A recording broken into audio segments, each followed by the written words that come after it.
Hello, this is Daniel Raymond, the voice behind Ray's Guide. Last week, in a special and especially long Star Citizen Live, Benoit Bozinger sat with Jared Huckabee and laid out what would be a very different plan for CIG and Star Citizen in 2025. For lack of a better term, I'm going to call this the new normal. Although much of the new normal reflects the unusual sequence of releasing Star Citizen 4.0 and 4.1. So another way of putting it is that the new normal is the old abnormal. So I'm going to dig into the new normal, what it means, both some of the things that they mentioned and some that I thought about. And then I'm going to dig into the patch notes for 4.0.2 Evocati and show how they specifically reflect some of the new normal presented in Star Citizen Live.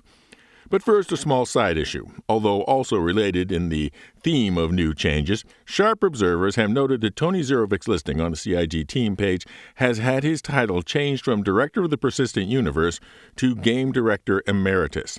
This serves as a confirmation that Tony is officially retired, but still, for some reason, I presume contractual, continues to have a pro forma relationship with CIG. Also, we can also presume that the one piece of work that was associated with Tony, Quanta Economics, is also officially retired.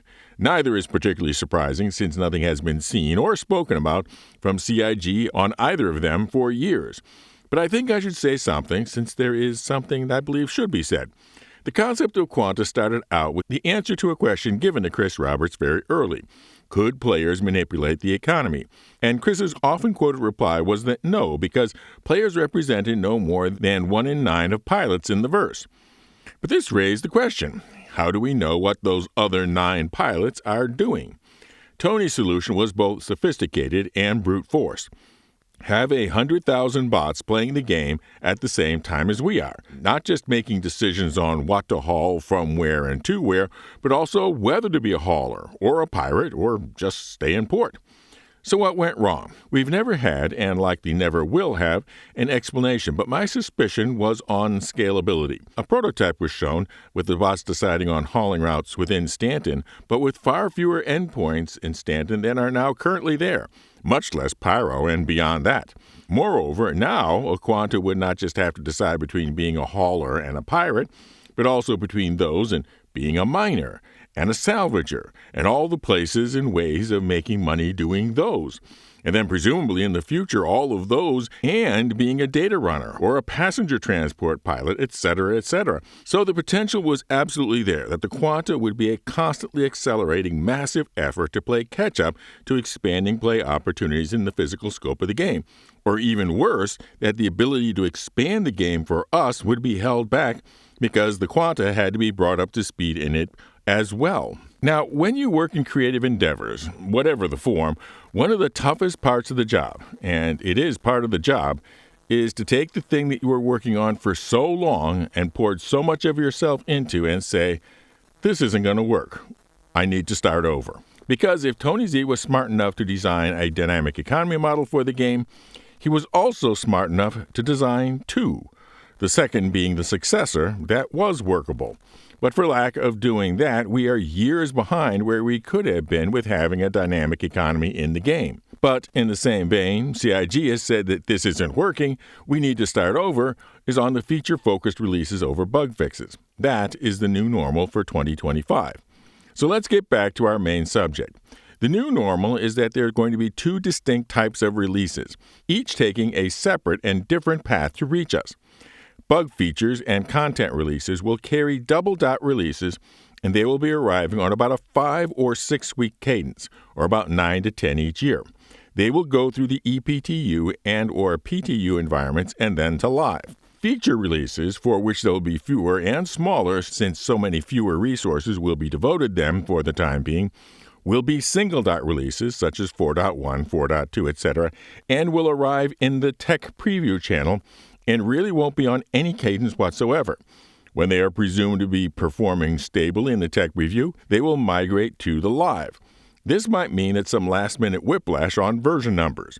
For example, the build that you might have been following through the PTU that was 4.0.3 might suddenly become 4.1.1 because the 4.1 that was being tested in tech preview was judged ready for live. Of course, you may remember from my last video that what is really important to the version control programs is the build number, and that version numbers are arbitrary assignments by comparison. Now, where in this two-tier model of releases will ships fit in? Well, I'm imagining both. If a ship is tied to a specific new feature, such as player-run refining in the Arasta, then the ship will be in the same release as the feature. If it is introduced as part of something on the calendar, such as ILW or IAE events, then it will be in the BugFix and game content releases because that has a specific cadence. And I have to expect, and I know that this will not be as popular as some would like, that there will be an increased emphasis from the marketing team on selling ships, since obviously the need for revenue continues, and there is less ability to generate pizzazz from new features since there will be fewer of them and on a less predictable schedule. And of course, the marketing team will be given the unenviable task of making BugFix releases sound exciting and snazzy. We also got with this new normal a new bit of insider nomenclature from CIG, the Joker card, which apparently represents a senior management bestowing carte blanche on a request to receive assistance on a problem from wherever it exists in the firm. While this sounds bold, I would recommend that it be used sparingly, since it could result in an organization constantly being yanked from one crisis to the next. Which brings up an interesting thought. What about the misleadingly lame progress tracker and release view on the roadmap? It is completely structured around the old idea of quarterly feature releases and feature-focused tracking. What should it be replaced with? What should it look like in this new format? Well, I would suggest simply two lists. One, a list of the bugs that are being actively worked and an indication of the number of personnel working on them, and then maybe even a Joker icon, if any of them have that special status. The second list is a list of all the features that are actively being worked on and the number of people that are working on those features. Which brings me around to the 4.0.2 patch for Eva Cati. And you might not notice it, but there was a difference between this and prior release notes, although some of them were actually already present in 4.0.1 patch notes, which I already observed was the starting point to reflect the new normal. The first, which yes did start in 4.0.1, is that known issues are now included with each item tagged as to whether it is a blocker or critical or high in the release. This is a good indication of whether CIG is judging the release as being close to moving to live. And I encourage testers to not simply take these as given. If CIG is showing something as high that you think ought to be treated as a blocker, then go ahead and make your case why in the comments in the patch notes thread or the feedback thread for that release. User feedback on this should be important to CIG. The other change is that for bug fixes, the list almost always just said fixed, and now it is entirely saying possible fixed. This represents much more humility on the part of CIG in that they may not have caught the bug as well as they liked, and that there is always the possibility of alternate causes, and they wanted to emphasize that they want us to test these fixes and not simply assume that seeing fixed on the patch notes means it doesn't have to be thought about further. And as my final observation, it may be one of the best indicators of success of this new normal may not be in how long it lasts, but in how short it lasts. One of the truest statements in the Star Citizen Live was that increasing stability and reliability will increase the hunger for new features, and that in fact there is a very long list of new features to be hungry for. So I wouldn't be surprised if for 2026 the new normal might be in fact the old normal of regular rolling out feature-rich releases.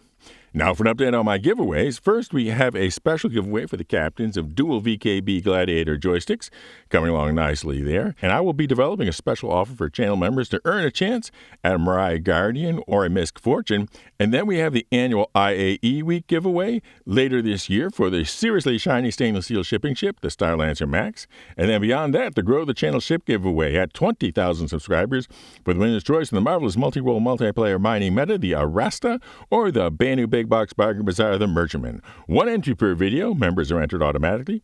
Everyone else just subscribe and comment with the secret word. And the secret word for this video is what CIG marketing may have a challenge in making snazzy. Fly safe, keep it real, and I'll see you in the verse. This is Danny Raymond for Ray's Guide.